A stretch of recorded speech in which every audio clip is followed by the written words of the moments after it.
Hello friends, आप लोगों का स्वागत है एजे एकेडमी में। तो आज का जो ये मेरा टॉपिक है ये संख्याओं के योग पे आधारित है। आप संख्याओं को कैसे देखते हैं, क्या नीड है आजकल, कैसे पढ़ें कि एग्ज़ाम में एग्जीक्यूट कर जाएं, हम एग्ज़ाम के क्वेश्चन को एग्जीक्यूट कर लें जाएं। तो यही आज इसी पार्ट पे आज अपना लोग देखेंगे। तो संख्याओं का योग से आधारित जितने भी प्रश्न बनते हैं वो आज इस पार्ट में हम देखेंगे और पूरा बायोडाटा है। इस अभी आपको पूरी ओवरव्यू देने वाला हूँ, पूरी ओवरव्यू संख्याओं की योग से संबंधित। फील करोगे बेसिक के साथ एडवांस भी, बेसिक जो है जहाँ से उसका निर्माण हुआ है और एडवांस अप्रोच भी कि हम कैसे इसको ध्यान में रखते हैं, मेरा क्या अप्रोच है। हम फार्मूला को जल्दी ध्यान में नहीं रखते हैं। तो आइए लेट्स देखते हैं। तो सम ऑफ नंबर्स का योग, बेसिकली इसमें जितने भी प्रकार का एक बेसिक सा वीडियो मैंने पिछले वाली वीडियो में दे चुका हूँ। तो आप बेसिक सा वीडियो देख लोगे तो इसमें आपको पता भी होगा आइडिया। ये सब फार्मूला जनरली सबको पता होता है। इसकी अंदर की अंडरस्टैंडिंग को आज अपना लोग जानने वाले हैं। तो प्राकृतिक संख्या, सम संख्या, विषम संख्या, इस सब पे तो आपको आइडिया होगा ही। जनरली एक बेसिक सा क्वेश्चन क्या बन जाता है, प्राकृतिक संख्या क्या है, प्राकृतिक संख्याओं का योग, 10 प्राकृतिक संख्याओं का योग। तो ये सब बेसिक सा क्वेश्चन है और जो आज की डेट में नो डे इतनी इंपॉर्टेंट नहीं है। ये सबको पता है, क्या नहीं पता है वो थोड़ा सा आप देख लें। क्या चेंजिंग होने वाला है ये सब पार्ट पे अभी अपना लोग देखने का है, ठीक ना। तो जनरली पहली चीज़ एक क्वेश्चन से शुरुआत किया जाए।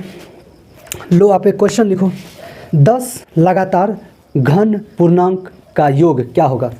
10 लगातार घन पूर्णांक का योग क्या होगा। तो आप बोलोगे सर क्या होगा आंसर। तो भाई घन पूर्णांक क्या है, बेसिक आइडिया होना चाहिए। घन पूर्णांक एक्चुअली में प्राकृतिक संख्या को ही कहते हैं, वो आपसे पूछ लेगा। तो चेंजिंग के बारे में बताता हूँ। इसलिए बेसिक क्यों नीड है आज के डेट में, आपसे 10 पूर्ण संख्याओं का योग पूछ लेगा। आंसर बताओ आप लोग, 10 पूर्ण संख्या का योग प्लस उसका जो है आप औसत भी बताना। तो और लेट्स प्ले, हम देखते हैं कैसे। तो जनरली आप देखो यहाँ पे 10 पूर्ण संख्या क्या है, बेसिक तो मैं बताऊंगा नहीं क्योंकि मैं आपको थोड़ा सा आइडिया दे चुका हूँ। पूर्ण संख्या में होता है क्या है, जीरो को भी ऐड कर लिया जाता है। तो यहाँ आप यदि यहाँ सम निकालते हो 10 11 करके तो आप फंस जाओगे। यहाँ एक्चुअली में 9 टर्म ही है, तब आप देखोगे 9 × 10 45 होगा इसका आंसर। यदि आप वही औसत निकालते हो तो इसके औसत में आप इसकी संख्या से डिजिबल कर दो, 10 से डिजिबल कर दोगे 4.5, इसका एवरेज निकल गया, ये इसका योग निकल गया। तो बेसिकली यही सब टाइप बनते हैं। ये सब बेसिक हुआ, थोड़ा सा नंबर एक दो का नाम चेंज है तो इससे एग्जाम पूछ लेता है। तो चलिए आज इसका जो मेन टॉपिक है जो हमको काफ़ी एक्साइटेड हो रहा है, आप भी इस तरह नहीं देखे होंगे नंबर को। ये बेसिक हुआ, ये अर्थमेटिकल प्रोग्रेशन एक चैप्टर होता है जिसमें ये आपको दिया हुआ है कि ये संख्याओं का योग है, ये प्राकृतिक संख्या है, A 1 है, D डिफरेंस इसका 1 है, तो SN वाला फार्मूला लगाएं। तो ये फार्मूला जो है मेरा, ये फार्मूला SN के योग से आ गया, ये प्राकृतिक संख्या का योग। यहाँ पे आप सम संख्या भी रख सकते हो, विषम संख्या भी रख सकते हो। तो ये फार्मूला आ जाएगा, जो आज की डेट में नीड नहीं है। नीड क्यों नहीं है, क्यों आज की डेट में क्या नीड है, आत्मनिर्भर भारत बनना है तो कुछ अप्रोच, ब्रेन IQ लेवल आपकी फास्ट होनी चाहिए। और देखें कैसे फास्ट करें। प्राकृतिक संख्या, सम संख्या, विषम संख्या, इसकी परिभाषा क्या कहती है उस पर हमको नहीं जाना है। इसका मेन डिफरेंस, इसकी जड़ क्या है, उसकी रूट पे हमको रूट पे अटैक करना होता है। तो प्राकृतिक संख्या का फार्मूला होता है, आप फार्मूला देख लो, n × n+1/2। इवन संख्या जब यही प्राकृतिक संख्या में बनाना मत, इसको मैं अभी ड्राइव करने वाला हूँ। प्राकृतिक संख्या को जब 2 से मल्टीप्लाई कर देते हैं तो ये मेरा सम संख्या बन जाता है। जैसे कि n × n+1। जब इसी संख्या को नंबर ऑफ टर्म, मतलब दी गई संख्याओं को जितना हमसे पूछे वो नंबर ऑफ टर्म्स जब हम इसमें से खींच लेते हैं तो वो विषम संख्या हो जाती है। जैसे कि n², ये बेसिकली यहीं से आया है, n² + n। ये n को हमने खींच लिया तो ये संख्या बन गया। अब एक्चुअली ये तो राम कहानी हो गई, मेन मुद्दे की क्या चीज़ है आपको आज मैं बताऊँ। तो आपको जनरली 5 नंबर लेना है। क्या नंबर लेना है, 5 नंबर लेना है। कौन सा नंबर, तो प्राकृतिक संख्या। पहली नंबर 1, दूसरी 2, तीसरी 3, 4, 5। ये 5 प्राकृतिक संख्याओं का योग कितना होता है, 5 6 15, 5 6 की 30, half 15। Even number 5 even number का, ये तो इस टाइप से आप निकाल लोगे। तो बेसिकली इसके पीछे लॉजिक जो लगता है ना, ये लॉजिक आपको समझना पड़ेगा। ये लॉजिक लगता है एवरेज का, एक चैप्टर भी आता है, जब देखेंगे तो जब डिटेल जाएंगे तो उस पर बात करेंगे। फिलहाल आपको थोड़ा सा कॉन्सेप्ट दे दूँ। एवरेज कहता है कि आप किसी भी चीज़ को बराबर भागों में यदि बांट देते हो, इक्वली डिस्ट्रीब्यूटेड कर देते हो, तो उसे हम एवरेज कहते हैं। परिभाषा इसका यदि आप समझो तो नंबर ऑफ नहीं, सम ऑफ टोटल नंबर बटे टोटल नंबर, मतलब दी गई संख्याओं का योग बटे दी गई संख्या को ही हम एवरेज कहते हैं। जनरली अपनी बोलचाल में भाषा में कहें तो आपने 10 टॉफ़ी लाया और 5 बच्चों में बांट दिया, प्रत्येक को कितना मिला? 2-2 मिला, तो 2 मेरा क्या हो गया? एवरेज हो गया। 5 नंबर ऑफ विद्यार्थी कितना है? 5 है। जब इस 5 को 2 से मल्टीप्लाई कर देंगे तो क्या मिलेगा मुझे? Total number of toffee. ठीक उसी प्रकार का कॉन्सेप्ट यहाँ भी यूज होता है। आइए देखते हैं कैसे। ये आपको थोड़ा सा मैं और डिटेल जाऊँ। ये प्राकृतिक संख्या है। प्राकृतिक संख्या में 2 का मल्टीप्लाई, ये फार्मूला और ये फार्मूला में आप अंतर डिफाइन कर पा रहे हो? तो 1/4 2 का गुना हुआ है इस फार्मूला में। इस फार्मूला में आप 2 का गुना कर दो। चलो ये है, इसमें हम 2 का गुना कर देते हैं, तो 1 मेरा क्या बन जाएगा? 2 बन जाएगा। 2 क्या बन जाएगा मेरा? 4 बन जाएगा। 3 6 4 8 और इसी प्रकार 10 ये बन जाएगा। इसमें से हम ये टर्म को खींच ले तो कौन सा टर्म बनेगा? तो मेरा ये टर्म बनेगा 1 3 5 7 9। इस पे ही अभी 2 मिनट आपका ध्यान चाहूँगा। ये पार्ट यदि आपको क्लियर हो जाएगा तो आपका टोटल इसी पे पार्ट है। देखो एवरेज का ये टर्म क्यों है? क्योंकि देखो एवरेज जो है हम वैसे इंडिविजुअली भी निकालते हैं, लेकिन जब डिफरेंस सेम हो ना, जब 2 संख्याओं या 4 संख्याओं या अनंत संख्याओं का डिफरेंस यदि सेम हो, तो आप फर्स्ट संख्या और लास्ट संख्या को जोड़ के डिवाइड में 2 कर दोगे तो आपका एवरेज निकल जाता है। देख लो यहाँ से 5 1 6/2 3 मेरा एवरेज निकल गया। 2 10 12/2 12 6 मेरा एवरेज निकल गया। इसी तरह 1 और 9 10 5 मेरा एवरेज निकल गया। तो ये एवरेज का निकलने का फंडा है। जब आपका बीच का संख्याओं के बीच का अंतर यदि समान हो ना, तो यह क्या होता है? प्राकृतिक संख्या, सम संख्या और विषम संख्या में जनरली अंतर समान होता है। इसलिए हम डायरेक्ट ये फर्स्ट टर्म, ये 1 क्या है? 1 से ही कोई चीज़ शुरू होती है, और ये n क्या है? Last term. लास्ट टर्म मतलब n मुझे नहीं पता है, तो ये लास्ट टर्म है। ये फर्स्ट टर्म, ये लास्ट टर्म बाय 2, ये मेरा एवरेज निकल गया। और एवरेज में यदि नंबर ऑफ स्टूडेंट कितना है उससे आप मल्टीप्लाई कर देते हो तो वो मेरा योग निकल जाता है। समझे आप? और यहाँ एवरेज का कॉन्सेप्ट इसलिए लग जाता है, ये फार्मूला यहाँ पे वैलिड इसलिए हो जाता है क्योंकि आप एक चीज़ गौर किए होगे कि ये नंबर में डिफरेंस सेम है। ये नंबर में क्या है? ये नंबर में डिफरेंस सेम है। ये देख लो आप, 1 का डिफरेंस है, विषम संख्या में 2 का डिफरेंस होता है जनरली, सम संख्या में ये 2 का डिफरेंस होता है। इसलिए ये फार्मूला यहाँ पे अप्लाई हो जाता है। बेसिक फंडा यही होता है, ठीक ना। और आगे देखते हैं कि इसी चीज़ को एक चीज़ से, और जब आप AP पढ़ोगे तो वहाँ भी इस चीज़ को देखोगे कि एक फार्मूला आता है। कौन सा फार्मूला? कि योग बराबर n/2 into first term plus last term. ये भी जनरली यही है कि first term plus last term by 2 into number of से आप कर दोगे तो टोटल योग आ जाएगा। तो ये फार्मूला और ये फार्मूला में अंतर है। ये फार्मूला आप प्राकृतिक, सम, विषम, और ये फार्मूला जो है ना आप किसी भी संख्या के बीच में लगा सकते हैं। जैसे कि मुझे पूछ दें कि 10 और 15 के बीच में लगातार प्राकृतिक संख्या, 10 और 15 के बीच में लगातार मतलब विषम संख्या, सम संख्या, तो इस टाइप का क्वेश्चन बना सकते हो। यहाँ पे जनरली बच्चा फंसता कहाँ है? यहाँ पे बच्चा फंसता है n के पास, नंबर ऑफ टर्म, क्योंकि उसको नंबर ऑफ टर्म नहीं निकाल पाता है। नंबर ऑफ टर्म कैसे निकाले भाई? यदि मुझे 30 से लेके 70 तक के बीच में प्राकृतिक संख्याओं का योग पूछे, तब तो मैं 30 में कितना जीरो जो हो जाए तो वो तो मैं आराम से निकाल पाऊँ। क्या मैं नंबर ऑफ सम टर्म निकाल पाऊँ? क्या मैं नंबर ऑफ विषम टर्म निकाल पाऊँ? जब मैं वो निकाल पाऊँ तो ये सवाल ईजी हो जाता है। कैसे? देखते हैं। मैं बोलूँ आपसे कि बताओ भाई आप 6 से लेके 19 तक कितने टर्म हैं? तो बोलोगे कि आप भैया 6 में कितने जोड़े जो 19 आए? तो 13। तो इसमें 13 टर्म है। क्या ये फाइंड कर पा रहे हो आप एक्यूरेटली कि कितने सम टर्म और कितने विषम टर्म आए? जब आप सम टर्म और विषम टर्म फाइंड कर लेते हो तो ये आप बहुत जल्दी फाइंड कर पाओगे। फाइंड कर पाओगे। तब आपको ये फार्मूला की ज़रूरत नहीं है, क्योंकि हर एक जगह एवरेज को टर्म से गुना करके इसका योग निकाल लिया जाता है। तो ये भी यही फंडा है। फर्स्ट टर्म और लास्ट टर्म तो आपको पता होता है। यदि मुझे लगातार 10, यहीं पे देखो आप, लगातार 10 प्राकृतिक सम संख्याओं का योग क्या होगा? तो क्या ये फार्मूला से हम बना सकते हैं? यस, मैं इस फार्मूला से बना सकता हूँ। लगातार 10 सम संख्याओं का मतलब हुआ लगातार 10 की 1 से लेके 10 सम संख्या मतलब कि 1 से लेके 10 मतलब 20 तक है ये टोटल नंबर, जिसमें सम संख्या क्या गो है? 10 गो है। 1 से लेके 20 तक सम संख्या, जिसमें 1 से लेके 10 तक का मतलब 10 सम संख्याओं का योग पूछ रहा है, सॉरी 10 सम संख्याओं का योग पूछ रहा है। तो मतलब क्या हुआ कि 1 से लेके 10 तक में टोटल 20 टर्म हैं। 20 टर्म में 10 टर्म विषम संख्या है और 10 टर्म सम संख्या है। तो आप 10 टर्म यदि सम संख्या है और 10 टर्म यदि विषम संख्या है तो आप इजीली इसको इस फार्मूला से फाइंड कर सकते हो।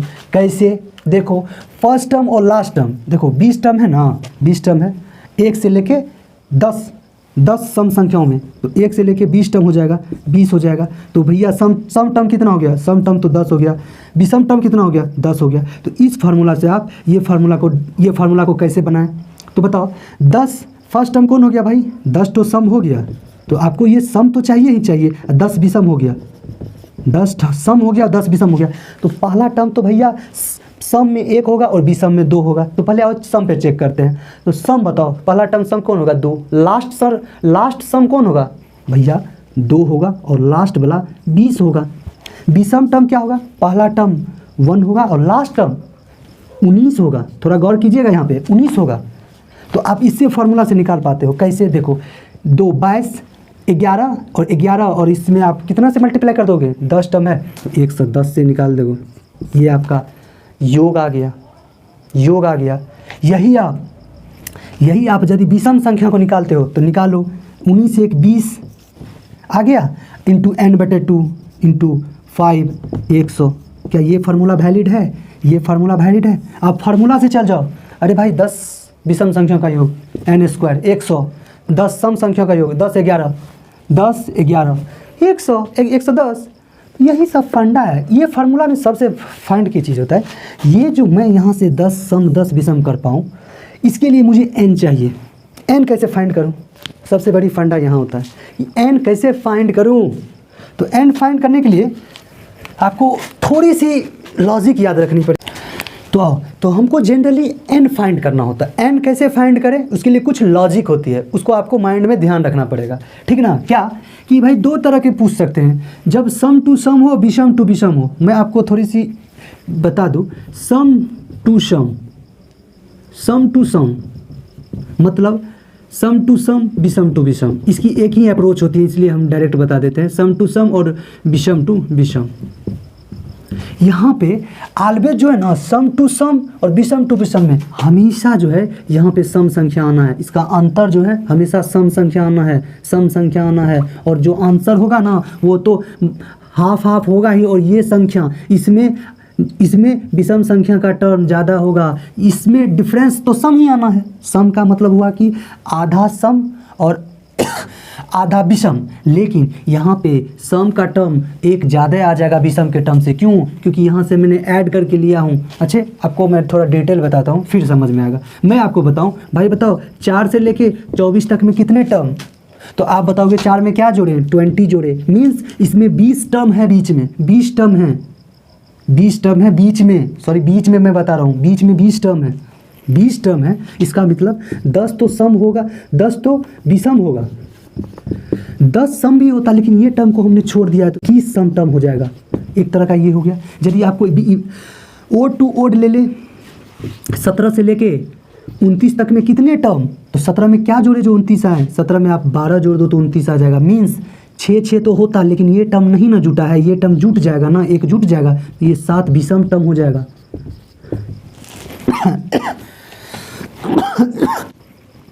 7 विषम टर्म हो जाएगा, 6 सम टर्म हो जाएगा। ठीक इसी प्रकार सम टू विषम रहे या विषम टू सम रहे, बस एक ही केस है। और तो जब भी सम टू विषम रहे,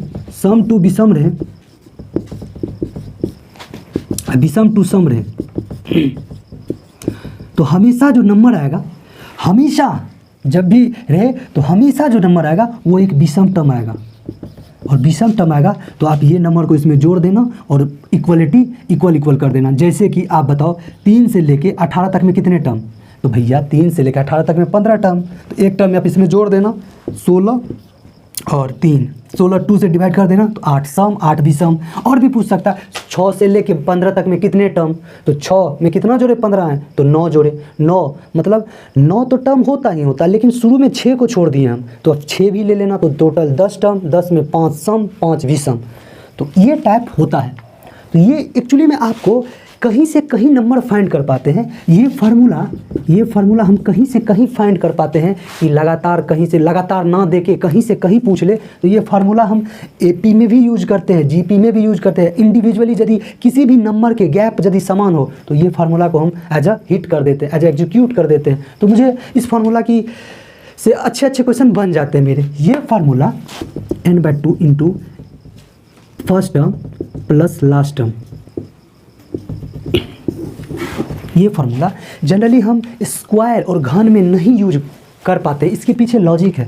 आप देखो तो स्क्वायर और घन आप एक चीज़ बताओ, स्क्वायर और घन का योग निकाल लेते हैं, क्यों निकाल पाते हैं? विषम संख्या का क्यों नहीं, सॉरी प्राइम नंबर का क्यों नहीं निकाल पाते हैं? क्यों निकाल पाते हैं? क्योंकि आप यदि लॉजिकल सोचो तो प्राइम नंबर का भी डिफरेंस का मुझे पता नहीं होता है और स्क्वायर का भी डिफरेंस आगे पीछे बढ़ते रहता है। 1, 4, 16, 25 में डिफरेंस देख लो आप, अलग अलग डिफरेंस आ रहा है, फिर भी उसका योग फाइंड कर पाते हैं, इसका योग फाइंड नहीं कर पाते हैं। तो ये सब एक्चुअली नेक्स्ट लेक्चर में देखेंगे। फिलहाल अभी ये बात है कि ये फार्मूला उसमें क्यों नहीं उपयोग हो पा रहा है, क्योंकि भैया हो आपको हमने अभी क्या बताया, आपको हमने बताया कि आप किसी भी नंबर का योग निकाल सकते हो, बशर्ते आपको इस नंबर के बीच का गैप समान होना चाहिए, तो ये फार्मूला वैलिड है। जहाँ गैप समान नहीं होगा तो ये फार्मूला वैलिड नहीं है, ठीक ना। तो इस चीज़ को आपको देखना पड़ेगा, क्योंकि जनरली इसमें बच्चे क्या करते हैं, ट्रिक देख लेते हैं। एक्चुअली ट्रिक बेसिक का ही पार्ट होता है, क्योंकि मेरा मानना है कि दुनिया में ऐसी कोई ट्रिक बनी ही नहीं है जिसका बेसिक नहीं हो, और आपको हमेशा बेसिक पे फोकस करना है। तो बेसिक आप कभी भी नंबर ऑफ टर्म जब सम रहे तो आपको पता हो सम रहे तो हमेशा सम टर्म ही आएगा, तो सम टर्म तो लेंगे ही लेंगे। जो यहाँ यदि सम होगा तो एक सम टर्म बढ़ जाएगा, यहाँ यदि विषम रहेगा तो एक विषम टर्म बढ़ जाएगा। जब सम टू विषम रहे, विषम टू सम रहे, तो यहाँ हमेशा विषम टर्म आएगा, और एक जोड़ के तो बराबर हो जाएगा। तो इससे आप नंबर ऑफ फाइंड कर सकते हैं। तो अगले लेक्चर में देखेंगे कि मतलब इसके कुछ क्वेश्चन, बेहतरीन क्वेश्चन कैसे पूछे गए, और वर्ग में ये फार्मूला क्यों नहीं यूज हो पाता है। प्राइम नंबर का फार्मूला तो अभी तक नहीं बना है भाई, कैसे निकाल पाएँ। स्क्वायर और घन का क्यूब का मतलब क्यूब का कैसे फार्मूला ड्राइव हो गया है, इस चीज़ को भी जानेंगे कि घन का फार्मूला कैसे ड्राइव हो गया। तो बेसिकली यही सब आप लोग कहते हो ट्रिक्स क्या है। बेसिकली ट्रिक्स एक लॉजिक टर्म को आप जो है ना, किसी भी टर्म को एक लॉजिकल टर्म में याद रखते हैं, उसी को ट्रिक्स कहते हैं। हम अपना ट्रिक्स देखो, हम जनरली किसी दूसरे का ट्रिक्स यूज नहीं करते, क्योंकि मेरा ट्रिक्स एक कॉपी मेरा बना हुआ है ट्रिक्स से। क्योंकि मुझे जो है ना इस एग्ज़ाम से उस एग्ज़ाम में स्विच करना पड़ता था। मैं एक टैक स्टूडेंट से मैं नॉन टैक्स में, कभी नॉन टैक्स से टैक में आता था, तो मुझे स्विच करना पड़ता। हम कैसे ट्रिक को, मेरा सब अपना ट्रिक है, हम किसी दूसरे के ट्रिक का, जैसे कि आपको G7 का देश पता हो ना, तो आप मेरा नाम ले लेना, AJ का GF ये जनरली G7 देश है, G7 जो देश हैं इनके ट्रिक है। America, Japan, Canada, Germany, France, Britain. ये जब मैं ज्योग्राफी देखता हूँ ना, तो ज्योग्राफी में ये सब ट्रिक मेरा पार्ट है। ये सब बहुत सारे ट्रिक है, फनी ट्रिक है। हाँ, और एक बात, आप लोग भाई वीडियो देखते हो ठीक है, लाइक शेयर नहीं भी करोगे तो ठीक चलेगा, लेकिन भाई थोड़ा सा कमेंट ज़रूर करना, क्योंकि आपकी कमेंट ही मेरी मोटिवेशन है। धीरे धीरे अपनी वीडियो को इंक्रीजमेंट कर रहा हूँ, क्योंकि मुझे ही अभी टोटल वर्क देखना पड़ता है। मेरा स्टडी मटेरियल भी हमको ही बनाना पड़ता है, आपके लिए इतना मेहनत भी करता हूँ। तो थोड़ा सा भाई लाइक शेयर कर दो, ठीक है। मिलते हैं नेक्स्ट वीडियो में।